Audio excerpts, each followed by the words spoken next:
నాంపల్లి కోర్టులో సంధ్యా థియేటర్ యాజమాన్యం bail petition వేశారు. A1 పెద్దిరామిరెడ్డి, A2 చిన్నరామిరెడ్డి బెయిల్ పిటిషన్ దాఖలు చేశారు. ఇటు కౌంటర్ దాఖలు చేయాలని చిక్కడపల్లి పోలీసులకు నాంపల్లి కోర్టు ఆదేశాలు జారీ చేసింది. దీంతో కాసేపట్లో కౌంటర్ దాఖలు చేయనున్నారు చిక్కడపల్లి పోలీస్. ఈ కౌంటర్పై సంధ్యా థియేటర్ యాజమాన్యం తరపు లాయర్ వాదనలు వినిపించనున్నారు. రైట్, ఇదే అంశంపై అప్డేట్స్ మా కరెస్పాండెంట్ వాసు ఇస్తారు. వాసు, ఫస్ట్ ఒక క్లారిటీ కావాలి, చాలా మందికి కన్ఫ్యూజన్ ఉన్న నేపథ్యం. ఇటు అల్లు అర్జున్ బెయిల్పై తీర్పు వెలువడనుంది, మరోవైపు సంధ్యా థియేటర్ యాజమాన్యం బెయిల్ పిటిషన్ వేసింది. చిక్కడపల్లి పోలీసులను కౌంటర్ ఏమని కోర్టు చెప్పింది. రెండు వేరువేరుగా చెప్పండి, ఇది రెండు వేరువేరుగా చూడాల్సిన అవసరం ఉంది కదా. ఎస్ హరి, చూసా ఉన్నాం. అల్లు అర్జున్ బెయిల్కి సంబంధించి ఆర్డరు నాంపల్లి కోర్టులో ఈరోజు ఇవ్వాల్సింది. రెగ్యులర్ బెయిల్ పిటిషన్ కోసం ఇప్పటికే దాఖలు చేసిన నేపథ్యంలో కూడా అల్లు అర్జున్ తరపు న్యాయవాదులతో పాటు ప్రభుత్వ ప్రాసిక్యూటర్ న్యాయవాది కూడా వాదనలు వినిపించారు. అయితే ప్రధానంగా కూడా అల్లు అర్జున్ ఆర్డర్కు సంబంధించి కూడా మరికాసేపట్లో మధ్యాహ్న భోజన విరామం సమయం తర్వాత ఆదేశాలు ఇచ్చే అవకాశం కనిపిస్తుంది.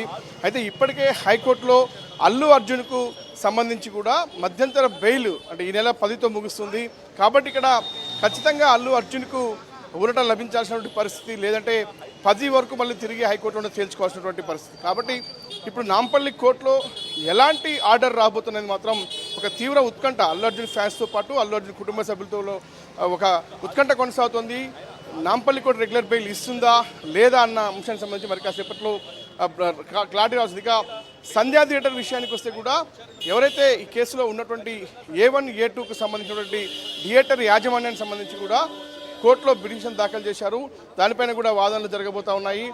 ప్రధానంగా ఇప్పటికే కొంతమందికి ఈ కేసులో అల్లు అర్జున్తో పాటు కొంతమంది అరెస్ట్ అయిన వ్యక్తులకు కూడా బెయిల్ లభించింది. ఇదే కోర్టులో రెగ్యులర్ బెయిల్ కూడా లభించింది. కాబట్టి ఇప్పటికే అల్లు అర్జున్ A11గా ఉన్నటువంటి నేపథ్యంలో కూడా అంతకంటే ముందున్నటువంటి అక్యూజులకు ఇప్పటికే బెయిల్ కూడా రెగ్యులర్ బెయిల్ లభించింది. కాబట్టి ఖచ్చితంగా అల్లు అర్జున్కి కూడా బెయిల్ లభిస్తుంది, థియేటర్ యాజమాన్యానికి కూడా బెయిల్ లభిస్తుంది అన్నటువంటి వాదన న్యాయ నిపుణులు అయితే చెప్తా ఉన్నారు.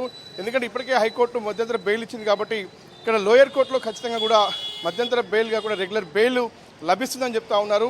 కానీ చూడాలి, కోర్టు ఆదేశాలు ఎవరు ఎక్స్పెక్ట్ చేయలేం కాబట్టి కోర్టు ఎలాంటి ఆదేశాలు జారీ చేస్తుంది అంటే ఇక్కడ బెయిల్ రెగ్యులర్ బెయిల్ ఇస్తుందా లేదంటే హైకోర్టులో తేల్చుకోమంటుందా అనేది మాత్రం కొంత ఇక్కడ మీమాంస కొనసాగుతూ ఉంది. కాబట్టి మరి కాసేపట్లో హైకోర్టు ఇవ్వబోయేటువంటి ఆదేశాలపైనే ప్రస్తుతం అల్లు అర్జున్కి సంబంధించినటువంటి వ్యవహారం వెలుగు చూసే పరిస్థితి కనిపిస్తూ ఉంది. అల్లు అర్జున్కు దాదాపుగా న్యాయ నిపుణులు ఇక్కడ రెగ్యులర్ బెయిల్ లభిస్తుందని చెప్తా ఉన్నారు. చూడాలి మరి కోర్టు ఎలాంటి ఆదేశాలు జారీ చేస్తుందో. హరి రైట్ వాసు.